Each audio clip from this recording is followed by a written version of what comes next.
Hey, Vox here. So, Backyard Ballers promo is cooked with some incredible cards, right? We got some great ones today. We had some great ones over the promo.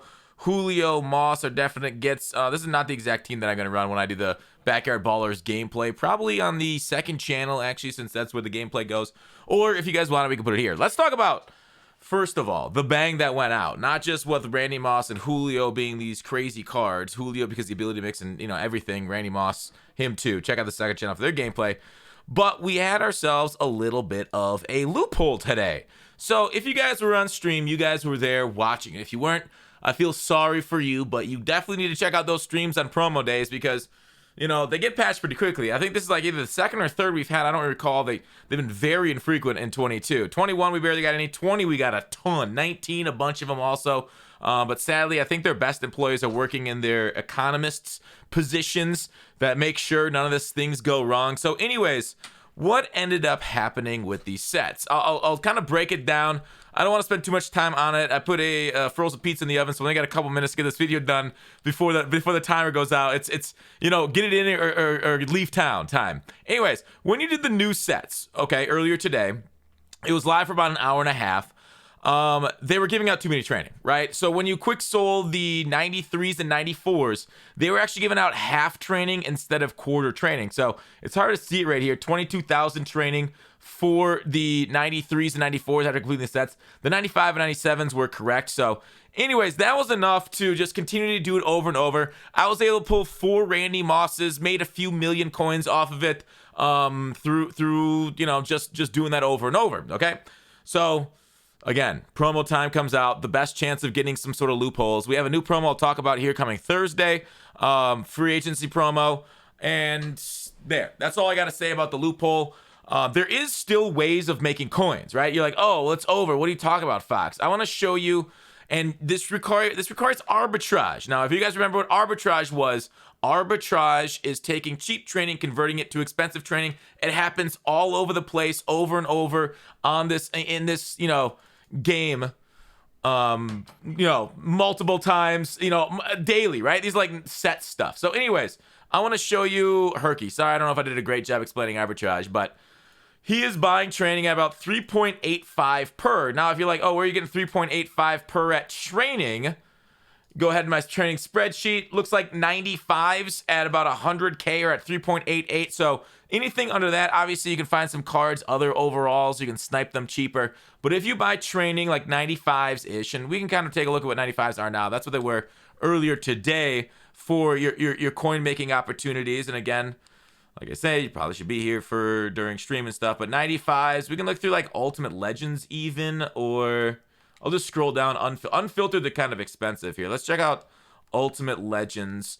And I definitely think I'm going to talk about this roll in a second on how it's going to play into this weekend. Okay, 95, 101. Okay, so it's still going for about 3.88 if this one gets sniped out quickly. But what's happening is he's rolling the 87 overall roll.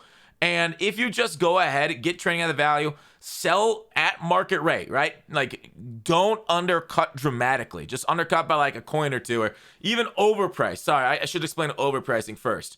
So overpricing is just listing at whatever the most generic filter gives you. If you guys recall what generic filters are, this is kind of like when you just filter by overall, 94, 95, this shows you 85.5. Now, obviously, you can filter down below 85.5 by hitting the filter button and filtering by team, by program, whatever it is. But people generally just kind of look through this and buy it, right? So you can overprice cards, 30,800, and you can sell like a 90 since these things are up for like 15 minutes. People end up buying it for that price. That's called overpricing. It's been a thing in the game since I've been playing MUT, and a great way to make coins. But anyways, if all you do is just roll the 87s and sell them on the block, you profit about 4,000 coins per roll, which is pretty good, okay? I like the limited pull rate about 1%. I think that's pretty awesome.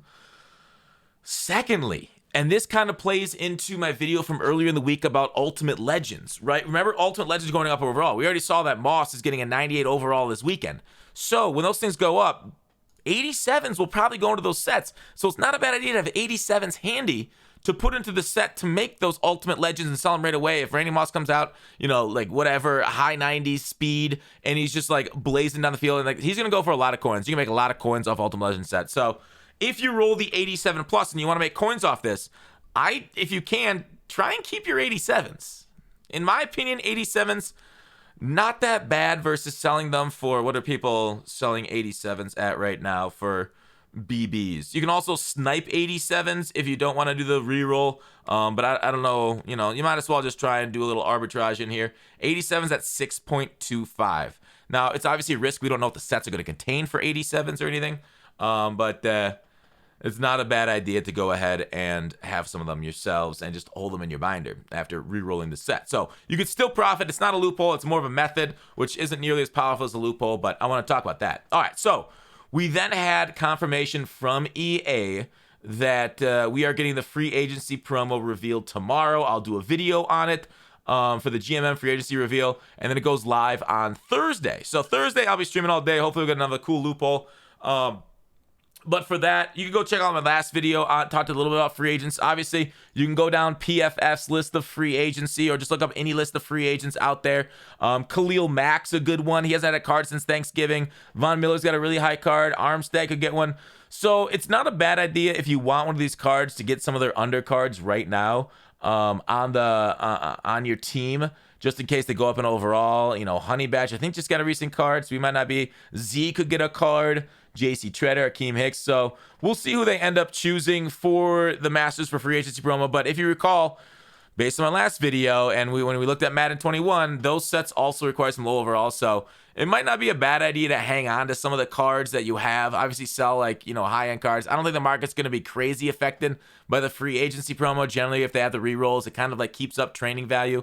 It takes a shock in the market, either pack odds or some other external shock for them to change too much. But we could see maybe a slight sinking. We could actually see a slight rise too. If the rerolls are crazy, we get some good limiteds. But we'll know more tomorrow about that when they reveal the promo and be able to speculate more on that and what's coming with it. So a lot of good information out there. There was something else I wanted to talk about. We talked about the loopholes, Backyard Ballers promo. Wasn't any good. How did you guys like the Backyard Ballers promo? It's kind of crazy because how are they going to improve on these cheap AP Backyard Ballers this entire year, right? Peyton Manning, who's got Hot Rod Master and Escape Artist along with a set feet lead, it'll be kind of tough. I mean, he's got a lot of people don't like his release, which is fair, which means he's kind of balanced.